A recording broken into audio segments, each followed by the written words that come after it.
This is an instrument that differs from the Afghani Rabab, hence why I have to call it the Drupadi Rabab. And I just want to give you a little flavour of what that sounds like, so I'll ask my assistant, Leap, to just hit the play button for 30 seconds or so.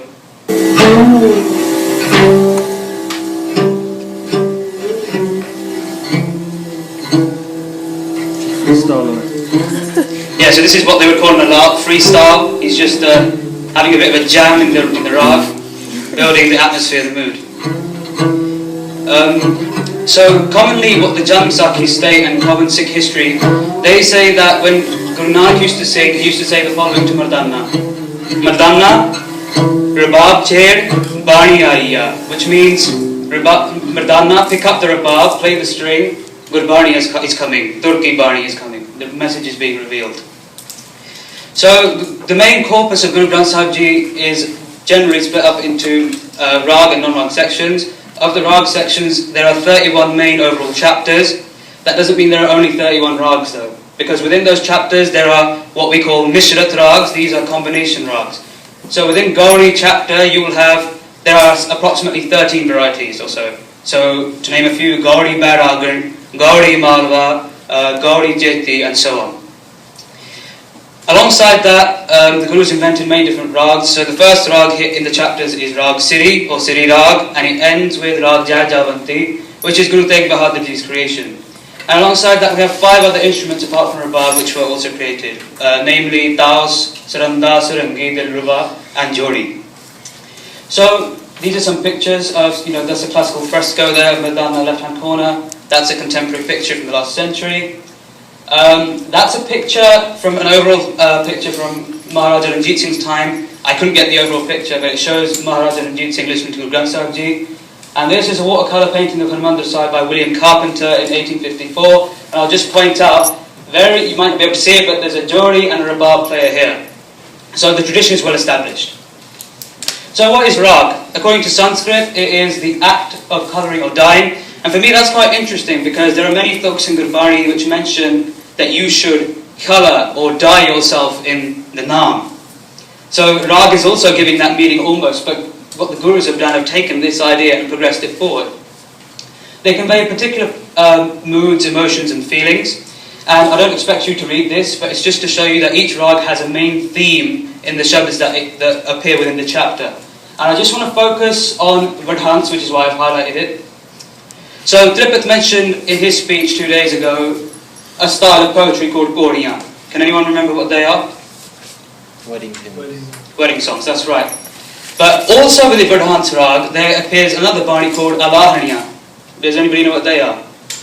Red when death. Death, right. So they're mourning songs. So I always find it quite interesting that the songs of Goriyan, which are wedding songs, and the songs of mourning that come at the time of death are in the same Raag. It's interesting that we've also heard Sakya during this past week, that the Sikhs often thought when they were going for Shahidi and Jang and war, that they were going to marry death. And so I can make that connection. I think it's quite interesting. So I'm going to give you a practical example of how Raags work. Essentially you have an ascending and descending scale. And this is the framework within which you compose. So this is Raag Dhanasri. The ascending scale goes like this.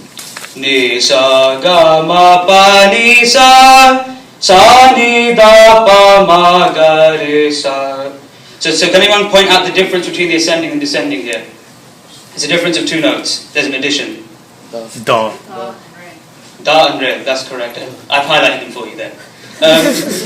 So essentially this is how Raags differ. It's different in the ascending and descending for the main part. There are some that have the same ascending and descending, but we won't get into that. It's beyond the scope of this. So Raags, they've been associated with particular religious connotations for a long time. Much like how Western music began, in India, music came from the religious tradition. Raags have been used since 300 AD. And in the Shabad it says, Sorat Pham Sohavni Jahar Naam Rintole. So Sorat is only beautiful when it leads us to search for the phenomena of Naam. Now for me, this is a beautiful way to express how Raag relates with Gurbani. In the sense that if the Raag is a vessel and the Gurbani is the water within that vessel, then the water will take a different shape depending on what vessel you use. So like we're saying here, Raag should be used as a platform for Gurbani in tandem to support the beauty and feeling of the Bani, but should never overtake it in importance. Hence, Surat is only beautiful when it leads you to chant the name of the Divine, or to feel that. So let's develop on this theme now. What were the reasons for the Gurus assigning Gurbani to Raags? Well, one reason is that the Gurus were speaking to a specific group of people. Here I've taken a picture, just for illustration's sake, of Guru Nanak speaking to the Siddhs. Now, Siddh Gosht Bani is a dialogue between Guru Nanak and the Siddhs in Ramkali Raag. And Ramkali was known to have been a Raag that the Siddhs particularly favoured. So, the Gurbani appeared in Ramkali because that's what they were using, and it enabled Guruji to connect on yet another level with his audience.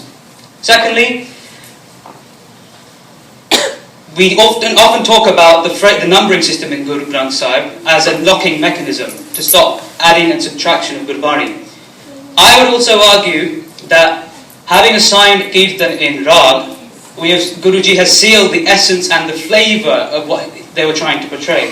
And the example of that is this. I'm going to sing you two renditions of this Shabad very quickly and not fully. I'm going to sing it in what we call the Darat Raag, the prescribed Raag, and out. So you'll see the Shabad is Lakh Khusiyan Paatshahiyaan Je Satgur Nad Kare. That's not the Rahal Tuk. You'll know if you've had a happy occasion that the Gragis will sing Lakh Khusiyan Paatshahiyaan Je Satgur Nad Kare. Very happy, very joyous, very jubilant, because they think it's an appropriate time. But I'd argue that this Shabad actually needs to be sung like this. Mere man,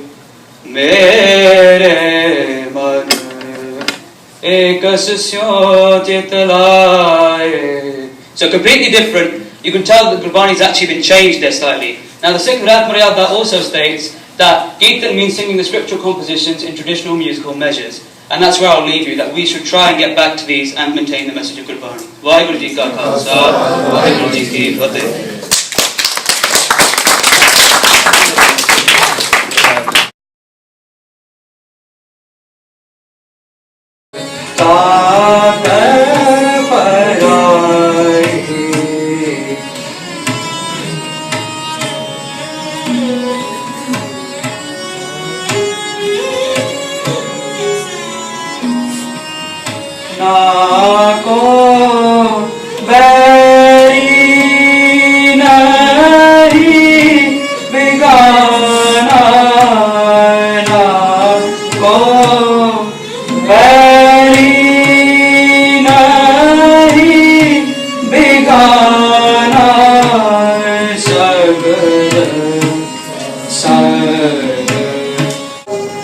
Sri